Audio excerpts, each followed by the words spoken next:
Welcome to No Nonsense Airbnb. In this video, I will show you how you can add sleeping arrangement, which means adding beds to bedrooms and if you have a bed in the living area and all that in just a few clicks. Try and do this from a computer because their phone app is not suited for things like this. And once you're logged in, click on switch to hosting on the top right. That will take you to the hosting dashboard. Click on the listings option here in the top and then click on your listing image once again. Now this will open up your listing editor. By default, it will land you on this photo tour, and on the right hand side, you will see all the spaces in your property. Before we add the sleeping arrangement, let me show you if you want to add a new space.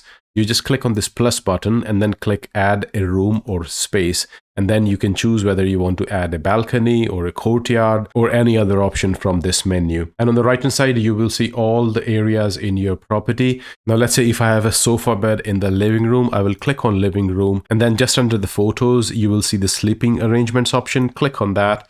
And on the right hand side there, you can choose what kind of sleeping space people will have access to. Let's say if I have an air bed here, I'll just click on +1 and click on save. Same way, you can choose other areas and highlight the kind of sleeping arrangement that space has. Just go through the entire list of spaces in your property and highlight the sleeping arrangement in your property. And that brings me to the end of this video. I really hope you find this video useful. Please do like and subscribe to my channel. Have a wonderful day wherever you are. Until next time, bye-bye.